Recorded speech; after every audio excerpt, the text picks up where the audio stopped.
4 गते चाहिँ नि दोहा हुँदै फ्रान्सबाट काठमाडौँ भयो। अनि कसरी यो संक्रमण भएको भनेर कसरी थाहा भयो त्यसको बारेमा बताइदिनुहोस् न। संक्रमण मतलब मलाई सिम्पटमहरू टेस्ट गर्दाखेरि देखेको थिएन। खासमा म टेस्ट गर्न आउनुको कारण चाहिँ नि म यहाँ घर आइसकेपछि म स्ट्रिक्ट सेल्फ आइसोलेसनमा थिएँ र घर आएको 4औं दिनमा चाहिँ नि मेरो भियतनामी क्लासमेटले मलाई ऊ चाहिँ नि कोभिड-19 गर्दाखेरि ऊ चाहिँ पोजिटिभ देखियो भनेर भनेको भएर म पनि एकचोटि टेस्ट गरिहालौँ भनेर त्यही दिन नै म चाहिँ नि टेको आइपुगेको टेस्ट गराउनुको लागि। अनि त्यति बेला मेरो खासै लक्षणहरू त्यतिको थिएन र त्यो चाहिँ म एकदमै इम्पोर्टेन्ट भन्न चाहन्छु किनभने त्यति बेला मलाई पनि भएको हुन सक्थ्यो अरू कसैलाई पनि हुनुभएको सक्थ्यो। अनि त्यति बेला चाहिँ त्यस्तो हो। तर 2 दिनपछि रिपोर्ट आउँदाखेरि म पनि कोभिड पोजिटिभ देखिएको रहेछु र यसै गरी म पनि नेपालकै दोस्रो कोभिड-19 पोजिटिभ केस। तपाईँ जुन दिन यहाँ अस्पतालमा आउनुभयो र आजसम्म बसिरहनु भएको छ, कति दिन बस्नुभयो अस्पतालमा? अस्पतालमा 27 दिन। डक्टर अनुपलाई म भन्दा धेरै। हजुर, 27 दिनसम्म यो अस्पतालमा बस्दाखेरि यहाँका डक्टरहरूको, यहाँका नर्सहरूको र यहाँका स्टाफहरूको यहाँले कस्तो सद्भाव पाउनुभयो? उहाँहरूले तपाईँको ट्रिटमेन्टमा उहाँहरूले कस्तो सहयोग गर्नुभयो त्यसको बारेमा तपाईँको आफ्नो फिलिङ हामीलाई बताइदिनुहोस् न। पहिलो कुरा त म त्यो रिपोर्ट निस्किनु साथै यहाँको डक्टरहरूले मलाई सजिलो पार्नको लागि एम्बुलेन्स पठाइदिइहाल्नु भएको घरमा इमिडिएटली। त्यही नै इफेक्टिभ एकदमै थियो र म आफूलाई चाहिँ डक्टर अनुपले मलाई वेलकम गर्नु भएर डक्टरहरू सबैले तिमी चिन्ता नलिऊ, यु विल बी अलराइट भनेर फर्स्टदेखि नै मेसेज चाहिँ स्प्रेड गर्नु। त्यही दिनदेखि नै हरेक दिन डक्टर, स्टाफ, नर्सहरू सबैजनाले यहाँको प्रोफेसनलहरू मात्र होइन उहाँहरूले पर्सनली पनि इन्भेस्ट चाहिँ गर्नुभएको छ मलाई हेर्नको लागि। उहाँहरूले जहिले पनि मलाई म ठिक हुन्छु भन्नुभएको छ। त्यही कुरामा हस्पिटलको रेखदेखमा चाहिँ नि म एकदमै सेटिस्फाइड थिएँ र स्पेसली डक्टर सागर दास भण्डारी र डक्टर अनुवासकोलाई चाहिँ नि specially thank you very much भन्न चाहन्छु। यहाँ तपाईँले बस्दाखेरि कुनै कमी महसुस गर्नुभयो उपचारका सिलसिलामा, खाने र अन्य सुविधाका सिलसिलामा तपाईँलाई केही महसुस भयो कि भएन? कमी मलाई जस्तो म तपाईँलाई एउटा इक्जाम्पल दिन्छु। मेरो एक दिन चाहिँ नि कफ भएको भएर म डक्टर अनुपलाई भन्दाखेरि विदिन द नेक्स्ट 4-5 आवर्स मलाई चेस्ट एक्सरे पनि भइसकेको थियो। त्यही भएर मलाई त्यस्तो कमी चाहिँ परेको छैन। यो सङ्क्रमण भएपछि शरीरमा के असजिलो हुँदो रहेछ, तपाईँलाई के गाह्रो अप्ठ्यारो आफ्नो कस्तो भयो अनुभव त्यसको बारेमा बताइदिनुहोस् न।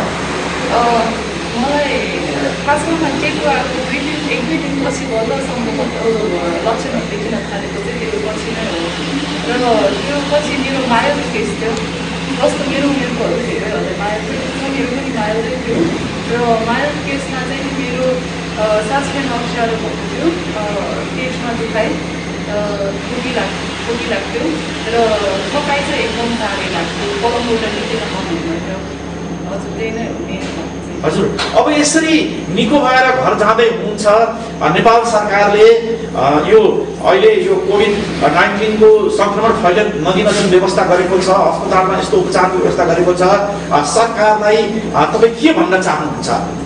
अब मेन कुरा त म सेल्फ आइसोलेसनमा बसेको थिएँ। म यहाँ आउँदाखेरि त्यो फैलिन पाएन, फ्यामिलीको अरू वरिपरि फैलिन पाएन होइन। तर धेरै मान्छेहरूले चाहिँ नि अहिले सरकारको आइसोलेसन सेन्टरहरूमा पुग्न पाएको छैनन्। उहाँहरूलाई म जतिको सुविधा, मसँग जे सुविधा थियो उहाँहरूसँग त्यो सुविधा छैन होला। तर सरकारले धेरै गर्नुभएको छ, तर उहाँ जहाँसम्म यो सुविधाहरू पुगेको छैन, गर्नुभएको छैन। म चाहिँ सरकारलाई अनुरोध गर्दछु उहाँहरूलाई पनि सकेसम्म चाँडै सहयोग गरिदिनुहोस् होला भनेर। यो सङ्क्रमण फैलिन नदिन नागरिकहरू, मानिसहरू के कुरामा सचेत हुनुपर्छ जस्तो तपाईँलाई लाग्छ? फ्रम पब्लिक साइड चाहिँ नि सेल्फ आइसोलेसन एकदमै इम्पोर्टेन्ट हो भन्ने कुरा मेरै केसबाट पनि देखियो होइन। म पनि सेल्फ आइसोलेसन स्ट्रिक्टली बसेको भएर मेरो परिवार पनि नेगेटिभ आउनुभयो। बसेको थिएन भने मेरो परिवारबाट फैलिन्थ्यो, उहाँहरूबाट धेरै मान्छेहरूलाई पनि फैलिन सक्थ्यो। सेल्फ आइसोलेसन एकदमै इम्पोर्टेन्ट हो। यदि तपाईँहरू बाहिरबाट आउनुभएको हो भनेदेखि प्लिज टेस्टिङको सुविधा दिनुभएको छ अहिले सरकारले टेस्टिङ पनि गरिदिनु होला तर त्यो पब्लिकको साइडबाट हो अर्को मिडियाको साइडबाट चाहिँ नि सकेसम्म यो अहिले पेन्डेमिकको बेला त्यो कोरोना भाइरस रोग सम्बन्धी स्टिकमा एउटा चाहिँ नि क्रिएट नगरिदिनु होला भनेर जस्तो लाग्छ मलाई किनभने पब्लिकको साइडबाट त भयो तर यो सेन्टिमेन्टहरू क्रिएट गर्ने चाहिँ मिडियाको साइडबाट पनि त्यो तपाईँहरूको इम्पोर्टेन्स त अब मिडियाको इम्पोर्टेन्स साह्रै छ यो देशमा त्यही भएर स्टिकमा क्रिएट गरेकोमा मान्छेहरूलाई त्यो कस्तो हुन्छ भने टेस्टिङ गर्न मात्र अप्ठ्यारो होइन उहाँहरूलाई बोल्न नै गाह्रो होला सिम्टमहरू देखेको आफैमा सिम्टमहरू देखेको एक्नोलेज पनि नगर्नु होला जस्तो लाग्छ मलाई यो स्टिगमाको असर मैले पनि देखेको थिएँ मेरो टेस्ट आउँदाखेरि मलाई पनि सुपर स्प्रेडर भनेर मेरो पनि नकारात्मक पोस्टहरू कमेन्टहरू आइपुगेको थियो र त्यति बेला एकदम सत्य कुरा बोल्नु भएको जर्नलिस्टहरूलाई चाहिँ म धन्यवाद चाहिँ भन्न चाहन्छु उहाँहरूले एकदमै इन्टेग्रिटीका साथ पनि धेरैले रिपोर्ट गर्नुभएको तर त्यही हो पब्लिक साइडबाट चाहिँ नि सेल्फ आइसोलेसन एकदमै इम्पोर्टेन्ट छ र यता मिडियाको साइडबाट चाहिँ नि प्लिज स्टिकमा चाहिँ नि क्रिएट नगरिदिनु होला भन्न चाहन्छु हजुर अब अहिले जसलाई रोग लागेको छैन रोग नलागेका व्यक्तिहरूले के गर्यो भने संक्रमणको शिकार हुनु पर्दैन भनेर तपाईँ सल्लाह दिन चाहनुहुन्छ त्यही हो आफूलाई सकेसम्म प्रोटेक्ट गर्नु होला यस्तै मास्क ग्लभ चस्माहरू लाउनु होला ठाउँमा नोटिसहरू छापिरहेको हुन्छ त्यो पनि पढ्नु होला अब गभर्मेन्टले नै के प्रिकसनहरू लिनुपर्छ भनेर दिनु भइरहेछ त्यो पनि एकचोटि राम्ररी हेर्नुहोस् त्यही सेल्फ आइसोलेसन धेरै यताउता धेरै मोबिलिटी चाहिँ नहोस् अहिले अनावश्यक हो भनेदेखि हजुर अब अहिले तपाईँ जस्तै अन्य केही नेपालीहरू पनि सङ्क्रमित हुनुभएको छ उहाँहरू पनि अहिले उपचारको क्रममा हुनुहुन्छ यो बेलामा तपाईँ अन्य सङ्क्रमितहरूलाई के सल्लाह दिनुहुन्छ तपाईँ अहिले हामीले देख्दाखेरि निकै दृढता साथ बोलिरहनु भएको छ तपाईँमा एकदम आत्मविश्वास देखिएको छ अन्य सङ्क्रमितहरू अन्य बिरामीलाई तपाईँ कसरी बस्यो भने अस्पतालमा यो रोग निर्मूल गर्न सकिन्छ जस्तो सल्लाह दिन चाहनुहुन्छ सबैभन्दा मैले सिकेको कुरा चाहिँ नि प्लिज धैर्यताका साथ बस्नु होला मेरो पनि यो एकैचोटि भएको कुरा होइन मेरो पनि टेस्टहरू लगातारै गरेपछि बल्ल नेगेटिभ आएको हो एकछिन टाइम लाग्ला तर केयर पुगिरहेछ भनेदेखि यो धेरै आत्तिनुपर्ने कुरा होइन मतलब यो सिम्टमहरू नै कस्तो गऱ्यो भनेदेखि मनलाई एकदमै अत्ताउने खाने नै रहेछ भनौँ न यो सास फेर्न गाह्रो हुने यताउति त्यो सिम्टमहरू भए पनि प्लिज आत्मबल चाहिँ नि एकदमै बढाउनु होला र आफ्नो चाहिँ टेक केयर गर्नुहोस् तर ठिक चाहिँ हुनुहुन्छ तपाईँ हजुर अब तपाईँको अब भविष्यको योजना के छ हामीलाई बताइदिनुहोस् न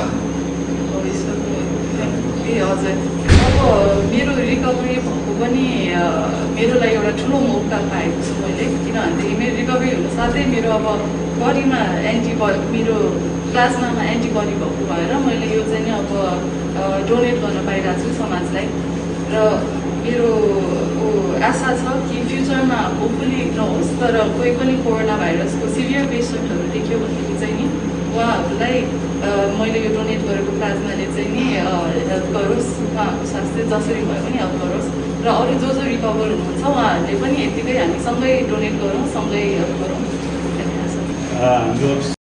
सत्र पुगेको छ जसमध्ये गत 24 घण्टामा 602वटा भएका छन् त्यसै गरी आरडिटी ऱ्यापिड डायग्नोस्टिक टेस्टबाट गरिने परीक्षणको सङ्ख्या कुल 19,454 पुगेको छ जसमा गत 24 घण्टामा 2,889वटा परीक्षण भएका छन् यो ऱ्यापिड डायग्नोस्टिक किटको सबै जिल्लामा नेपालका सबै 77वटै जिल्लामा यो परीक्षण सुरु भइसकेको छ र यसको सङ्ख्या 19,454 छ क्वारेन्टाइनमा बसेका व्यक्तिहरू आजको दिनमा 4,536 जना हुनुहुन्छ त्यसै गरी आइसोलेसनमा बसेका सम्भावित र सङ्क्रमितहरूको सङ्ख्या 117 छ कुल जसमध्ये उपत्यकाभित्र 5वटा र उपत्यका बाहिर 112वटा छ हाम्रो 2वटा कल सेन्टर छ 11:15 र 11:33 जसमा गत 24 घण्टामा 3,021वटा कलहरू हामीलाई प्राप्त भएका छन् ती सबै कलको हामीले सम्बोधन गरेका छौँ हाम्रो मोबाइल एप्लिकेसन छ हाम्रो स्वास्थ्य नामको, त्यसै गरी वेबसाइट छ MOHP covid19.mohp.gov.np। यो दुईवटा एप्लिकेसनहरूमा आफ्नो स्वास्थ्यको स्वमूल्याङ्कन गर्नेको हालसम्मको सङ्ख्या 20,130 पुगेको छ।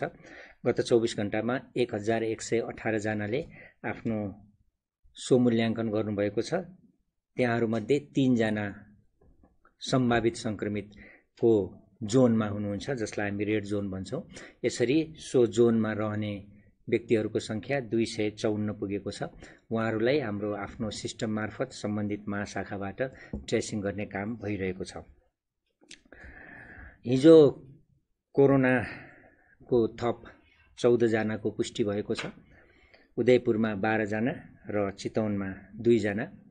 यो 14 जना सबैको केस इन्भेस्टिगेसन र कन्ट्याक्ट ट्रेसिङको काम अगाडि बढिसकेको छ। त्यसको लागि टिमहरूले कार्य गर्दैछन्। टेकुमा उपचारको क्रममा रहनुभएका 2 जना मध्ये 2 जना संक्रमित मध्ये 1 जनाको परीक्षण नेगेटिभ आए पश्चात अस्पतालबाट आज डिस्चार्ज गरिएको छ। विभिन्न जिल्लाहरूमा ट्रुथ माध्यमबाट गरिने र्यापिड डायग्नोस्टिक टेस्ट भइरहेका छन् र केही पोजिटिभहरूको भएका केसहरू पनि रिपोर्टिङमा आएका छन्, जसको PCR प्रविधिबाट हुने परीक्षण जारी छ। हालको अद्यावधिक विवरण अनुसार कोभिड-19 को जम्मा पुष्टि भएको संख्या 30, जसमध्ये हिजो मात्रै 14 जना नयाँ संक्रमित। उदयपुरमा 12 जना जो 20 देखि 40 वर्ष उमेरका हुनुहुन्छ पुरुषहरू। चितवनमा 2 जना जो 27 वर्षीय पुरुष र 63 वर्षीय महिला हुनुहुन्छ।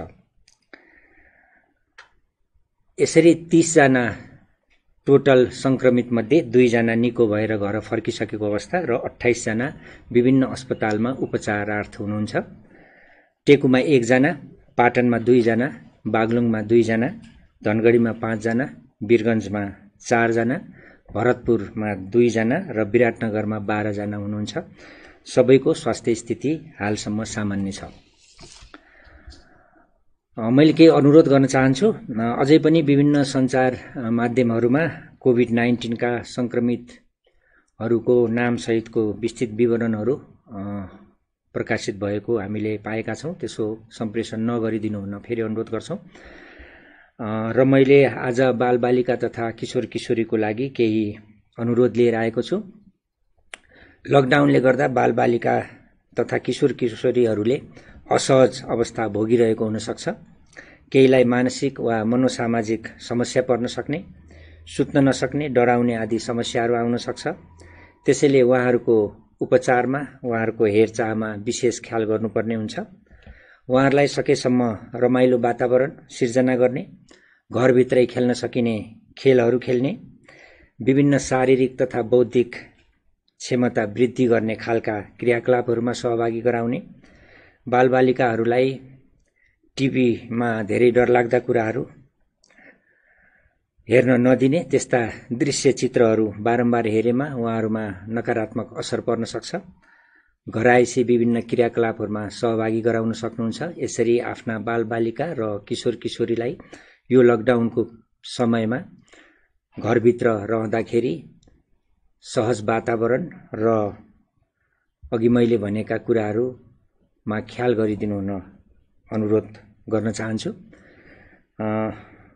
अन्तिममा हामीले यो दोस्रो केस जुन डिस्चार्ज हुनुभयो आज टेकु अस्पतालबाट, उहाँको अनुरोधमा हामीले केही उहाँको सन्देश र उहाँका एक्सपिरियन्सहरू, अनुभवहरू प्रकाशन गरिदिन भनेर भन्नुभएको हुनाले अब त्यो सामग्री प्रकाशन हुनेछ।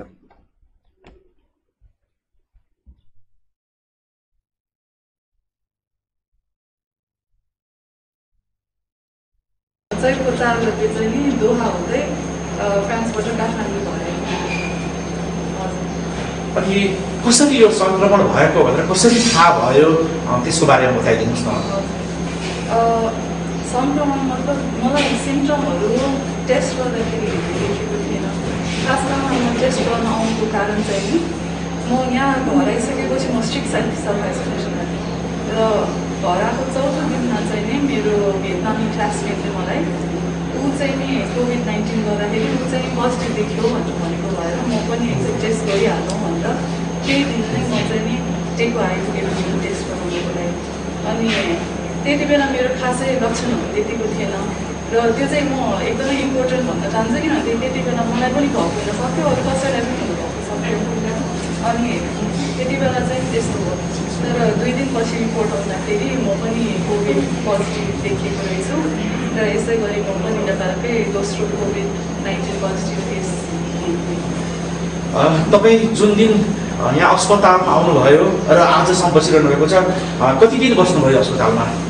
अस्पतालमा 27 दिन। डक्टर अनुपलाई म भन्दा धेरै। हजुर, 27 दिनसम्म यो अस्पतालमा बस्दाखेरि यहाँका डक्टरहरूको, यहाँका नर्सहरूको र यहाँका स्टाफहरूको यहाँले कस्तो सद्भाव पाउनुभयो? उहाँहरूले तपाईँको ट्रिटमेन्टमा उहाँहरूले कस्तो सहयोग गर्नुभयो त्यसको बारेमा तपाईँको आफ्नो फिलिङ हामीलाई बताइदिनुहोस् न।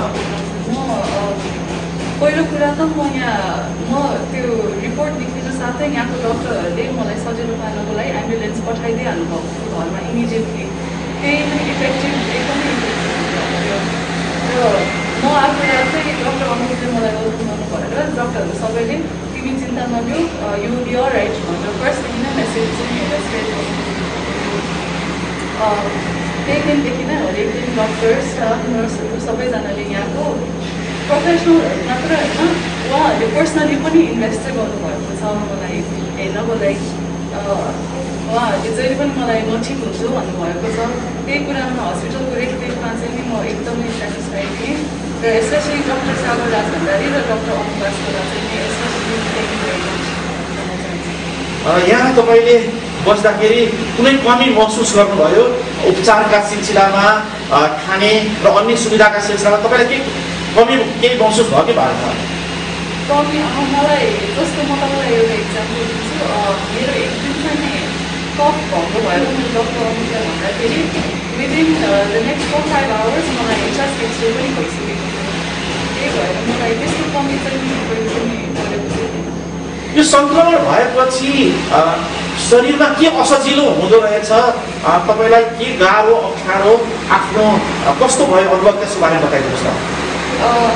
मलाई खास गरेर टेको आएको 1-2 दिनपछि बल्ल सङ्क्रमणको लक्षणहरू देखिन थालेको चाहिँ त्यो पछि नै हो र त्यो पछि मेरो माइल्ड केस थियो।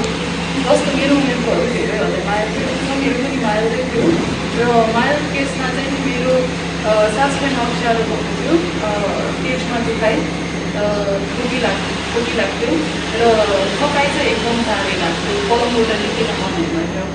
हजुर, त्यही नै हो मेन। हजुर, अब यसरी निको भएर घर जाँदै हुनुहुन्छ, नेपाल सरकारले यो अहिले यो कोभिड-19 को सङ्क्रमण फैलिन नदिन जुन व्यवस्था गरेको छ, अस्पतालमा यस्तो उपचारको व्यवस्था गरेको छ, सरकारलाई तपाईँ के भन्न चाहनुहुन्छ? अब मेन कुरा त म सेल्फ आइसोलेसनमा बसेको थिएँ। म यहाँ आउँदाखेरि त्यो फैलिन पाएन, फ्यामिलीको अरू वरिपरि फैलिन पाएन होइन। तर धेरै मान्छेहरूले चाहिँ नि अहिले सरकारको आइसोलेसन सेन्टरहरूमा पुग्न पाएको छैनन्। उहाँहरूलाई म जतिको सुविधा, मसँग जे सुविधा थियो उहाँहरूसँग त्यो सुविधा छैन होला। तर सरकारले धेरै गर्नुभएको छ, तर उहाँ जहाँसम्म यो सुविधाहरू पुगेको छैन, गर्नुभएको छैन। म चाहिँ सरकारलाई अनुरोध गर्दछु उहाँहरूलाई पनि सकेसम्म चाँडै सहयोग गरिदिनुहोस् होला भनेर। यो सङ्क्रमण फैलिन नदिन नागरिकहरू, मानिसहरू के कुरामा सचेत हुनुपर्छ जस्तो तपाईँलाई लाग्छ? फ्रम पब्लिक साइड चाहिँ नि सेल्फ आइसोलेसन एकदमै इम्पोर्टेन्ट हो भन्ने कुरा मेरै केसबाट पनि देखियो होइन। म पनि सेल्फ आइसोलेसन